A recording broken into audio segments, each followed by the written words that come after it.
Halo Sobat Kingdom Generation, apa kabar? Ketemu lagi dengan saya Joe dan Vincent. ada Vincent. Halo Sen, apa kabar? Baik, Om Jo. Wih, mantep. Penampilan kamu beda hari ini. Iya dong. Iya. Dalam Tuhan mau beda terus. Oh sih, Segar terus. rohani banget. Nah, hari ini kita mau bahas satu topik nih. Topik yang mungkin jadi pertanyaan kita semua dan juga pertanyaan dari Sobat Kingdom Generation juga. Tentang kenapa sih kita percaya sama Yesus. Nah, kalau kamu sendiri ada pertanyaan apa nih mengenai tema ini? Ya, itu intinya sih. Kenapa kita harus percaya sama Yesus ya, Om Jo? Wah, itu pertanyaan yang sangat tema sekali. Ya, itu mungkin Bertema pertanyaan. sekali. Ya benar juga sih. Iya. Karena itu mungkin pertanyaan juga yang ditanya sama teman-teman, orang-orang dan juga mungkin lagi nanya ya, kenapa ya Iya. saya mesti percaya sama Yesus? Percaya. Nah, kita kan tahu juga nih, ada satu firman Tuhan yang terkenal, yang cukup orang juga tahu di Yohanes 14 ayat 6. Dibilang bahwa aku adalah jalan kebenaran dan jalan kehidupan gitu kan. Dan aku adalah jalan kebenaran dan kehidupan dan tidak ada seorang pun yang datang kepada Bapa kalau tidak melalui aku. Iya. Dan itu seringkali jadi ayat yang ngebuat orang, oh ini nih kepastian saya nih. Iya. Bahwa dalam Yesus tuh inilah jalannya. Di dalam Yesus saya bisa menemukan kebenarannya. Bahkan di dalam Yesus tuh ada kehidupan. Iya. Jadi kalau misalkan dia adalah jaminannya, bahkan sampai dia ngomong kan, Yesus sampai ngomong gini, bahwa gak ada seorang pun yang bisa datang, yang bisa mencapai, yang bisa memiliki hubungan sama Bapa kalau dia nggak percaya Yesus. Iya. Bukankah tujuan kita kan memiliki keyakinan, memiliki suatu hal yang kita tahu bahwa ada hal yang lebih tinggi daripada kita, yang lebih besar daripada kita, adalah cuma satu, mencapai keselamatan. Dan Yesus adalah salah satunya pribadi yang bisa kasih jaminan itu, bahwa tidak ada seorang pun yang bisa datang kepada Bapa kalau nggak melalui dia, gitu. Itu sih. Nah, kalau kamu sendiri, Sen, kenapa kamu percaya sama Yesus? Aku percaya Yesus, pertama kan memang dari kecil diajarin kan, memang sekolah minggu. Oh, oke. Puji Tuhan, aku juga mungkin dipilih sama Tuhan kali ya. Yang kedua, memang ada mukjizat-mukjizatnya juga sih ditunjukin ke aku sama keluarga sih, Om Jo. Begitu. Gini, Sen. Tadi kan kamu sempat ngomong kalau kamu tuh percaya Yesus atau jadi orang Kristen tuh karena pertama memang dari kecil dibawa sama keluarga untuk ikut sekolah minggu, udah percaya Yesus. Artinya saya percaya Yesus tuh karena memang keluarga saya orang Kristen gitu kan. Nah, satu hal yang kita mesti percaya bahwa gini, ada banyak orang juga saat ini mungkin lagi di rumah, lagi ngisi acara ini, bilang gini, iya Kak, aku juga percaya Yesus karena keluarga saya Kristen. Tapi sebenarnya kita tuh bisa percaya Yesus bukan karena kita ditentukan lahir dari keluarga Kristen. Iya. Bukan juga karena gini, oh saya yang milih untuk karena saya agamanya Kristen, maka saya yang memilih untuk saya percaya Yesus. Karena firman Tuhan dengan jelas banget ngomong gini bahwa bukan kamu yang memilih aku, tapi aku yang memilih kamu. Jadi sebetulnya yang terjadi adalah sebelum kita ada pun, kita tuh dalam umat pilihan, sama seperti tadi Vincent bilang gitu loh. Bahwa kamu bisa percaya Yesus karena kamu percaya. Bahwa kamu dipilih sama Yesus sendiri untuk jadi pengikutnya. Itu kan yang pertama. Terus juga, kamu mesti percaya bahwa di dalam dunia ini nggak ada yang kebetulan. Iya. Nggak ada yang kebetulan. Dan nggak ada satupun juga yang bisa bilang bahwa, oh itu karena saya. Firman Tuhan bilang bahwa rancanganku adalah rancangan damai sejahtera dan bukan rancangan kecelakaan. Amin. Itu bukan hanya bicara soal apa yang kita bisa dapetin, kayak uang, karir, pendidikan, nilai tinggi. Tapi itu bicara juga soal keselamatan. Bahwa rancangan yang Tuhan buat Vincent, rancangan yang Tuhan juga buat pada Sobat Kingdom Generation, itu adalah rancangan damai, rancangan kesejahteraan buat kita semua. Yaitu apa? Rancangan untuk kita bisa menerima keselamatan dalam Yesus. Gitu. Tapi Om Jo, kenapa ya Tuhan itu milih kita gitu kan, sedangkan kan dia udah tahu nih, ibarat dia kan Tuhan ya, dia udah tahu kalau kita tuh bakalan buat dosa gitu kan. Tapi kenapa dipilih ya? Itu tuh bener-bener tuh. Itu tuh ya, dulu aku tuh pernah mikir gitu loh. Parah nggak sih, San? Kamu nih misalkan ya, misalkan gini, kamu temenan sama aku nih ya. Iya. Kamu tahu nih, aku tuh orangnya suka ngebohongin kamu. Aku orangnya suka ngejelekin kamu. Terus juga, apalagi kita temenan. Iya. Tapi aku suka ngomongin kamu di belakang gitu kan. Iya. Vincent tuh orangnya jahat, jangan temen sama Vincent. Kira-kira nih, Sen, kamu bakal deketin aku nggak, Sen? Bakal jadi teman terus nggak? Ya pasti sih Om Jo. Kenapa? Mungkin emang kita diajarkan Tuhan sih untuk memaafkan kali ya. Ibaratnya kan kayak yang maafkan berapa ya? 70 kali 7. Iya, 70 kali 7. Nah, Masalahnya, nggak semua orang punya prinsip yang Iya, sama. benar. Benar nggak sih? Benar. Kebanyakan dari orang itu pasti akan berpikir bahwa kalau misalkan kita berteman sama orang yang udah ngebohongin dia, yang udah fitnah dia, apa udah nginjek dia, hal pertama yang dalam pikiran kita adalah menjauhin. Iya, benar. Benar nggak sih? Namanya manusia, ya. Dan wajar kan? Iya, wajar itu, banget. Kan? Nah, cuman kalau misalkan kita yang udah ngerti tentang bahwa kita dikasih Yesus, kayak tadi ya pertamanya adalah, oh saya tuh adalah orang yang dipilih sama Tuhan sendiri, maka saya akan menimbulkan kasih. Tapi kenapa sih kita bisa punya pemikiran seperti itu? Karena dia udah lebih dulu ngasih teladan itu. Dia udah lebih dulu ngasih contoh itu. Maksudnya apa nih? Nah, maksudnya gini. Waktu kita sebenarnya, kalau kita tahu nih, kita tuh berdosa kan. Kita adalah umat yang yang banyak pelanggaran, banyak kesalahan. Iya. Kita tuh nggak punya kemampuan, Sen, untuk kita sendiri bisa mutihin dosa kita, ya nggak sih? Benar. Sekarang nih, Vincent ngelakuin kesalahan, pelanggaran, dan dosa. Apakah Vincent bisa melakukan perbuatan-perbuatan baik untuk melakukan hal itu, untuk membersihkan dosanya Vincent? Belum tentu. Tentu kan? Nih ada satu hal gini nih. Ada mungkin orang mikirnya gini, tapi nggak adil dong. Masa nih, ada orang udah ngelakuin 1000 kebaikan. Masa cuma karena 1 atau 2 kesalahan, terus dia akhirnya harus jatuh dalam dosa dan nggak diampuni, akhirnya masuk neraka? Itu nggak adil banget. Iya. Padahal kan saya udah berbuat baik banyak. Harusnya perbuatan baik saya itu jadi satu hal yang bisa dipikirkan, bisa dipertimbangkan. Yang udah segitu banyak, membuat harusnya perbuatan saya yang sedikit, ya harusnya bisa jadi hal yang bisa dipertimbangkan untuk saya nggak masuk neraka lah. Atau saya bisa diampunin lah. Iya, karena saya kayak gitu. Nah, aku punya satu cerita nih. Ini senang cerita kan? Mau nggak keceritain? Boleh. Ada satu dokter nih.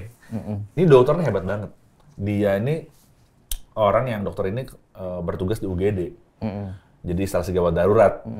Pokoknya setiap pasien yang datang ke UGD itu di tangan dia karena dia adalah dokter yang hebat. Wah, pasti sembuh. Sebagian besar pasien itu sembuh. Gitu ya. Ada pasien yang luka, ada pasien yang udah gawat banget, udah hampir mati, bisa selamat di tangan dokter ini. Bahkan kalau dihitung nih dalam 1 bulan mungkin udah ribuan pasien di tangan dia sembuh. Nah, karena dia adalah dokter yang giat banget, karena dia nanganin pasien dan juga orangnya ulet banget. Suatu hari nih, dia pulang ke rumah. Karena kecapean, dia nggak konsen untuk nyetir. Dia nabrak orang, mati orangnya. Walah. Bawa ke pengadilan kan? Di pengadilan, si dokternya tanya sama hakim, oke, karena kamu udah nyetir mobil dan karena kamu kecapean dan kamu nabrak dan menghilangkan nyawa, kamu dihukum sekian tahun. Wah, dokternya bilang, nggak adil. Saya nih udah nyelamatin orang nih, udah banyak, udah ratusan ribuan orang. Bener kan? Iya. Masa saya cuma karena 1 kali kesalahan, saya masuk penjara? Nggak adil. Tapi enggak, tetap kan? Karena 1 kesalahan itu, si dokter harus masuk penjara karena kesalahan dia.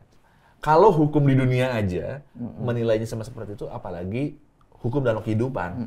Kalau kita nggak bisa nimbangin karena perbuatan baik saya begitu banyak, sehingga itu bisa menjadi imbalan untuk saya bisa menutupi dosa saya, nggak bisa. Karena perbuatan baik kita tidak bisa membuat kita lepas dari dosa. Makanya firman Tuhan bilang juga bahwa bukan karena kebaikan kita, itu semua karena kasih karunia Tuhan. Sebab karena kasih karunia kamu diselamatkan oleh iman, itu bukan hasil usahamu. Tapi, nah ini, pemberian Allah. Iya, kasih karunia. Itu kasih karunia. Itu bukan hasil pekerjaanmu. Dan jangan ada orang yang sombong, jangan ada orang yang membanggakan diri. Weh, gue nih bisa terima keselamatan karena perbuatan baik gue. Kalau kita terima keselamatan karena perbaikan apa? Karena perbuatan baik kita, karena kita rajin ibadah, itu akan buat orang jadi sombong. Iya, benar sih Om Jo. Iya kan? Tuhan tuh nggak ngajarin gitu. Tuhan ngajarin kalau kamu bisa terima keselamatan itu semua karena Tuhan. Tuhan kasih karunia. Terus benar banget. Yang lebih dahsyatnya lagi nih di Roma 3 ayat 24-25 bilang gini loh.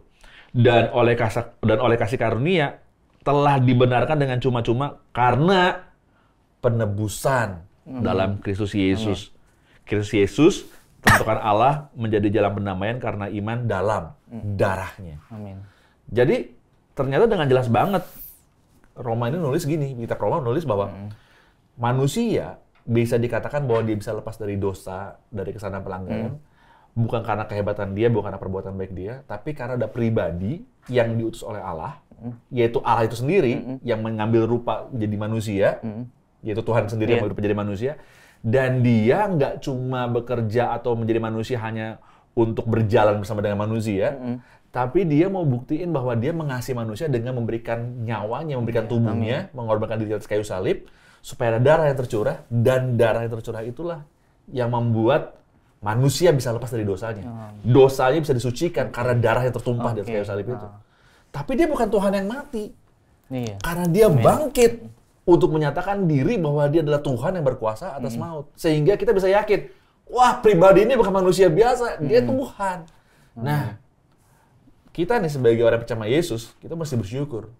Karena cuma pribadi Yesus, Tuhannya pernah jadi manusia. Karena dia Tuhannya pernah jadi manusia, dia pernah lihat, oh, manusia tuh kalau misalkan jomblo, nggak dapet jodoh kayak gini penderitanya. Gimana, kamu masih jomblo? Aman, udah aman. Aman, oke.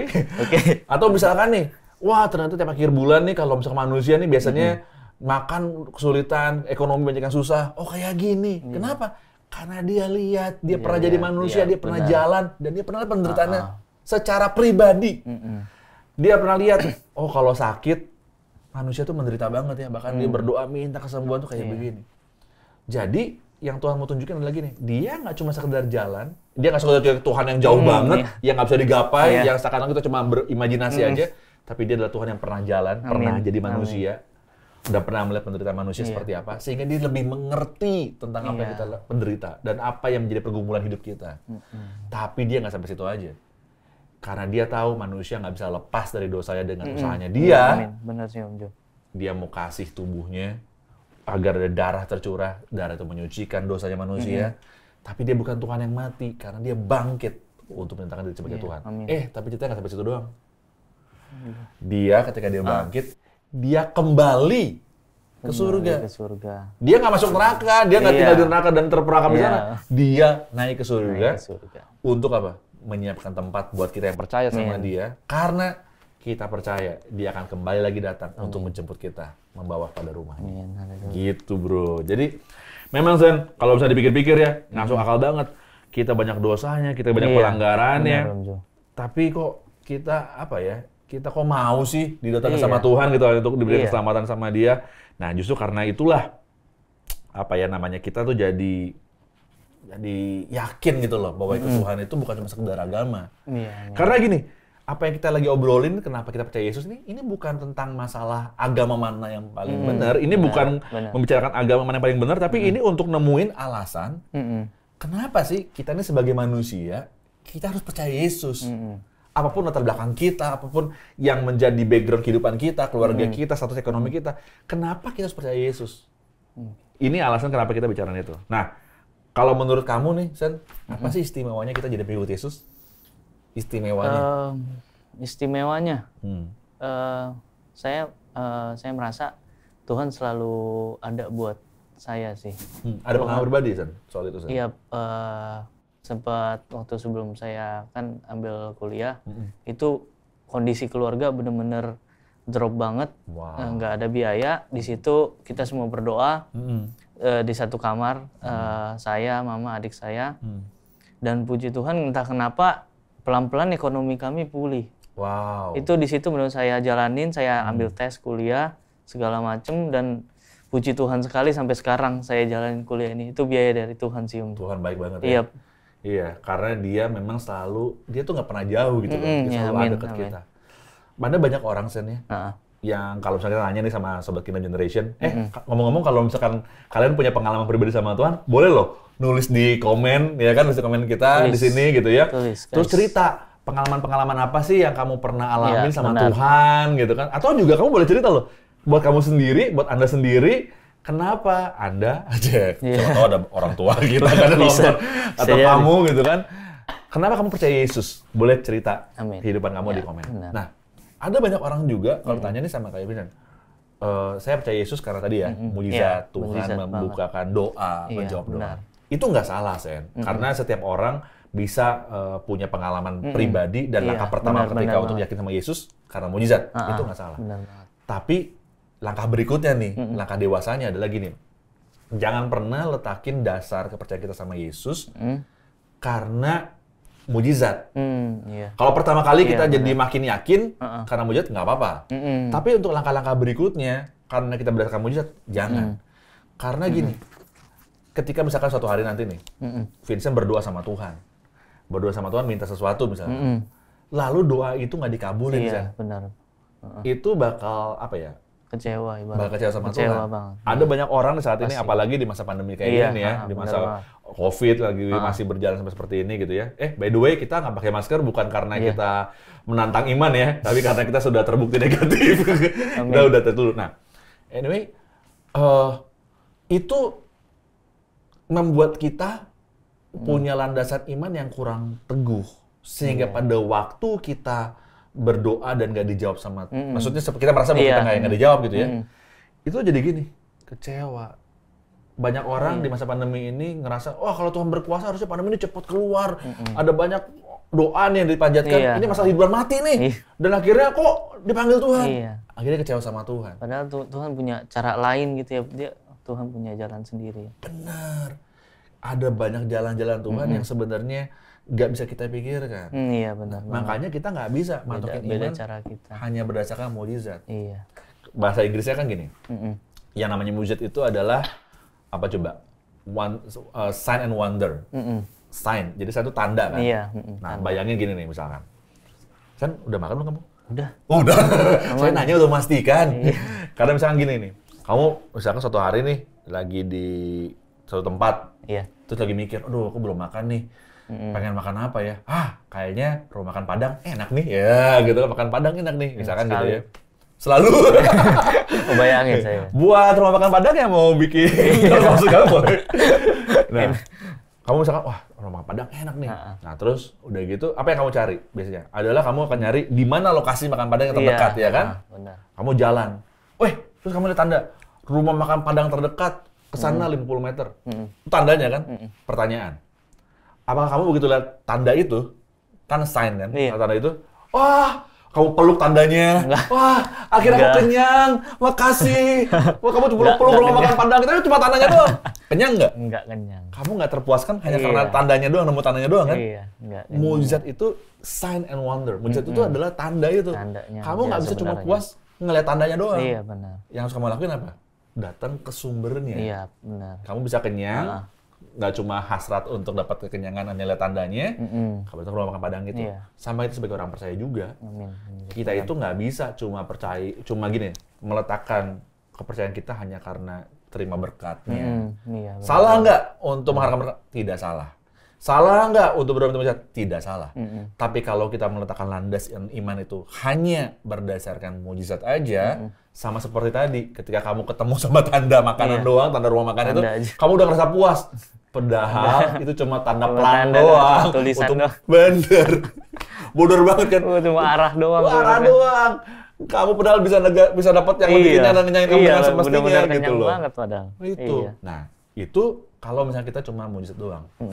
Jadi makanya yang Tuhan mau sebenarnya bukan hanya sekedar kita percaya sama tanda. Kalau misalkan kita tahu nih ya, kamu tahu nggak sih di Perjanjian Lama ada cerita tentang Sadrak, Mesak dan Abednego.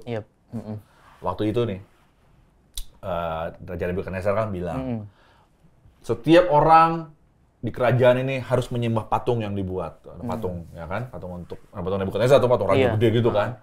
Dan Sadrak, Mesak, Abednego ketahuan nggak nyembah patung yang dibuat itu.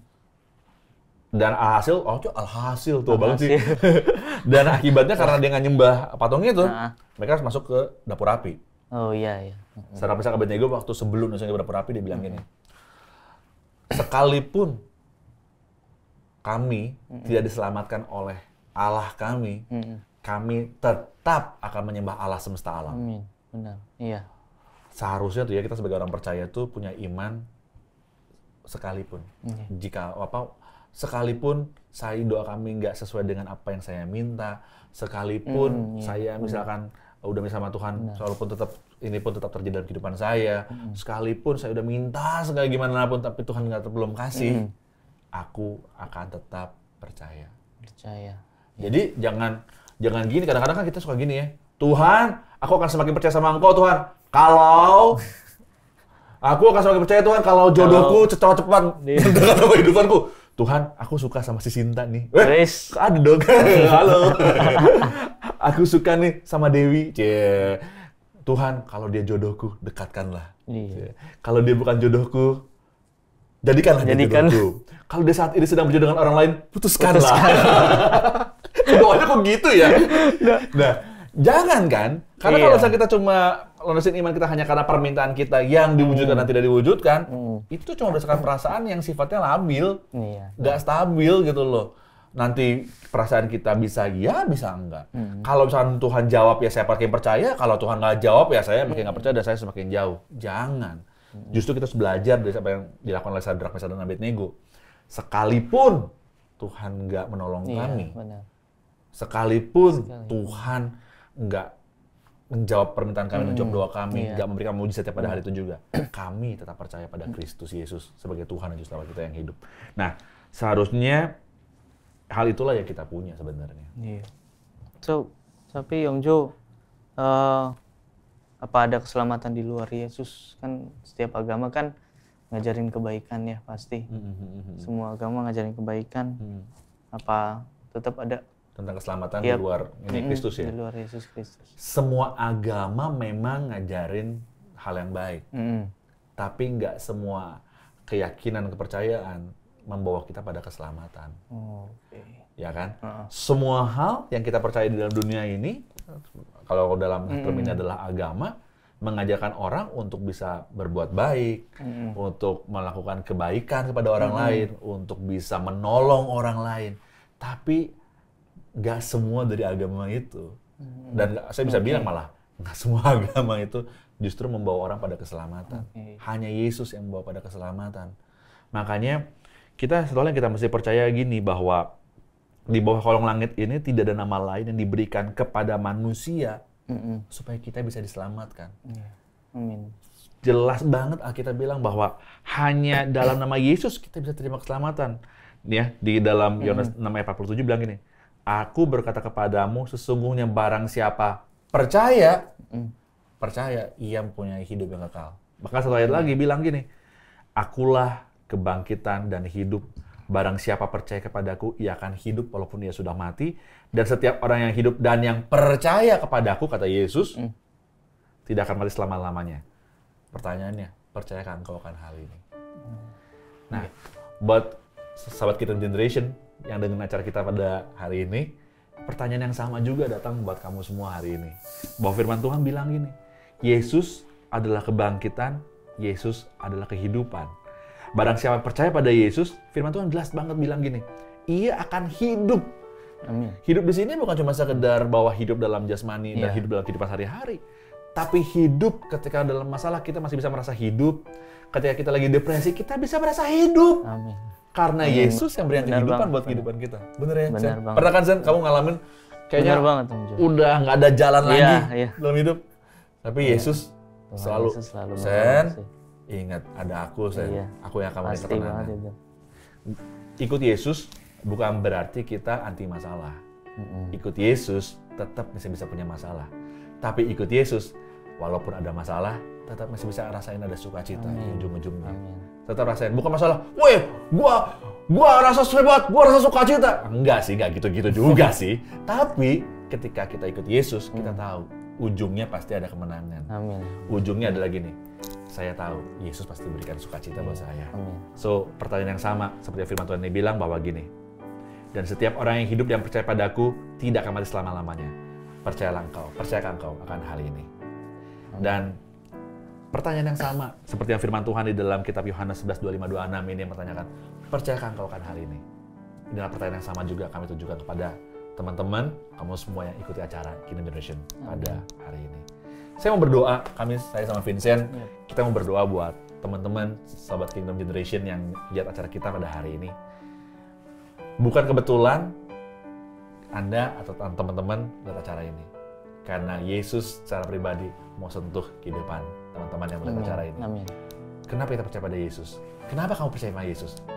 Kenapa kamu belum percaya sama Yesus? Yuk ambil keputusan yang benar sama Tuhan. Karena Tuhan bukan Tuhan yang diimajinasiin. Tapi adalah Tuhan yang nyata buat kehidupan kita ya, Sen. Benar. Tuhan yang nggak cuma sekedar ada di awan-awan dan jauh di sana. Tapi adalah Tuhan yang mau turun. Buat saya, buat kami. Yuk sama-sama kita berdoa ya. Bapa, dalam nama Tuhan Yesus, saat ini kami berdoa Tuhan, terima kasih kami dibukakan untuk kami diingatkan kenapa kami punya alasan untuk percaya sama Yesus. Ternyata Tuhan, Engkau bukan Tuhan yang harus kami imajinasikan jauh di sana. Tapi Engkau adalah pribadi yang pernah jadi manusia. Sehingga kami yakin dan percaya bahwa Engkau adalah Tuhan yang memberikan jalan. Tuhan yang memberikan kebenaran buat kami. Bahkan Engkau adalah Tuhan yang memberikan kehidupan. Kami nggak harus membayangkan bahwa Engkau adalah pribadi yang jauh nggak bisa digapai. Tapi justru Tuhan, Engkau adalah pribadi yang pernah melihat penderitaan manusia. Sehingga kami yakin ketika kami doa minta keselamatan. Ketika kami minta doa atas pergumulan kami. Engkau adalah Tuhan yang mengerti penderitaan kami. Karena Engkau pernah bersama dengan kami.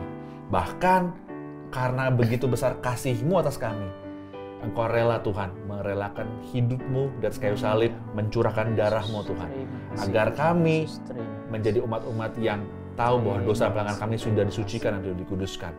Dan yang luar biasa lagi Tuhan, kami bisa yakin bahwa Engkau bukan Tuhan yang mati, karena Engkau bangkit dan menyiapkan tempat buat kami, dan suatu hari nanti kami akan dijemput untuk kami ada bersama dengan Engkau di surga. Pada hari ini ya Tuhan Yesus, kami bersyukur, kami diyakinkan kembali untuk punya alasan yang benar. Alasan untuk kenapa kami percaya pada Yesus. Karena Engkau adalah jalan dan kebenaran kehidupan. Terima kasih Bapa, berkati orang-orang, para pemirsa kami Tuhan Yesus yang menyaksikan acara pada hari ini Tuhan, agar mereka juga bisa menerima keselamatan di dalam Yesus Kristus Tuhan. Terima kasih Bapa. Amin. Kita ketemu lagi ya di acara Kingdom Generation. Dan pastikan kalau misalnya kamu punya pertanyaan atau misalnya kamu punya komen untuk acara ini, komen dan mungkin kita akan bahas pertanyaan-pertanyaan kamu. Sampai ketemu lagi. God bless you. Bye-bye.